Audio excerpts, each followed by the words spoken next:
tere, mu kallid sõbrad! Uus maailm, me oleme teiega astunud uude ellu, uude maailma, uutesse muutmisprotsessidesse, uutesse maailma transformatsioonidesse, maailma mutatsioonisse ja see, mida me praegu näeme, loob loomulikult uue eluseisundi. Ja nagu te teate alati, kui toimub midagi uut, siis lahkub sellest maailmast vana ja paljud inimesed elavad üle selles meie aja üleminekuprotsessis raskusi.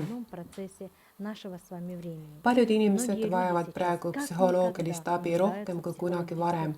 Ja tõepoolest paljudele inimestele on vaja praegu anda õigeid nõuandeid ja soovitusi, et leida väljapääsu nendest rasketest olukordadest, millesse nad on sattunud.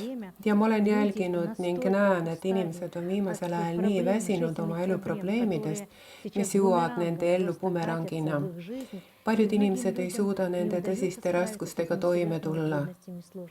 Me mõistame seda kõike ja meie keskus mõistab ja me püüame igal võimalikul viisil inimesi aidata, ulatades inimestele abikäe ja rohkem kui kunagi varem pöördub meie poole tohutu hulk inimesi selle konkreetse abipalvega või mõne muu probleemi või eluraskuste lahendamiseks.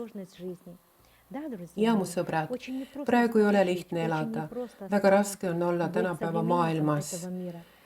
Kuid ma tahan öelda, et need inimesed, kes saavad nendest raskustest üle, kes teadvustab tänase päeva ülesannet ning suudab toime tulla püstitatud ülesannetega, aga igal inimesel on oma ülesanded, siis uskuge, mu sõbrad, sellistel inimestel on suurepärane tulevik, uus elu, uus maailm, uued võimalused, uus seisund, uus suurepärane tehnoloogia, uus teadvus, avardunud uus maa. Kõik on uus ja seda uut luuakse just praegu, mil moel väga paljude inimeste arenenud ja avardunud teadvusega. Ja me näeme, et nüüd rohkem kui kunagi varem on tohutu hulk inimesi asunud enesearengu teele. Nad õpivad oma mõtteid, oma sisemist olekut, oma elu juhtima. Nad õpivad iseennast juhtima ja see on juba esimene samm uue tulevase kauni teadliku elu poole. Kuid mida peavad tegema need inimesed, kes sellega hakkama ei saa? Kuidas peaksid elama need inimesed, kes on oma eluga ummikusse jõudnud ega leia väljapääsu? Ja mu sõbrad, selliseid inimesi on ka väga palju. Palju on inimesi, keda lõhestab hingeline hirm või paanika või vihkamine, agressiivsus või valu, solvumine, kannatused ja millest paljud on lihtsalt väsinud. Ja me mõistame, kui vajalikud on inimestele meie saated ja meie poolt pakutavad teadmised. Nad vajavad neid teadmisi, teadlikkust, mõistmist kui puhast värsket õhku, kus iga meie vaataja püüab leida väljapääsu oma rasketest elusituatsioonidest. Mu sõbrad, ma tahan teile öelda, ükskõik kui raske see ka poleks, alati on olemas väljapääs. Te uskuge ainult. Püüdke leida see väljapääs. Püüdke ülesandest aru saada ning ärge tajuge oma eluülesandeid ja raskusi kui probleemidena. Need on ülesanded, mille eest te seisate ja mis tuleb lahendada. Ja lahendama peate te kohe mõistes, et igast ülesandest ja igast raskusest on olemas väljapääs.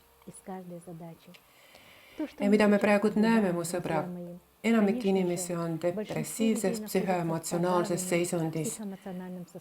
Paljud inimesed peavad kellelegi midagi tõestada, kuidagi solvata, alandada, kuidagi olla üleolevad teiste inimeste enesehinnangu, võimete ja võimekuse arvelt.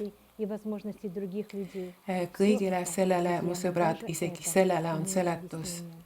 Tõepoolest, kui inimene ründab teid, siis ta tegelikult kaitseb ennast.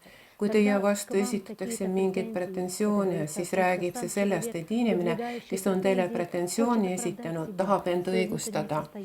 Inimese sisemine olek tahab natukenegi endasse uskuda ja on selge, et seda usku inimese sees ei ole kindlustunnet oma võimekuses.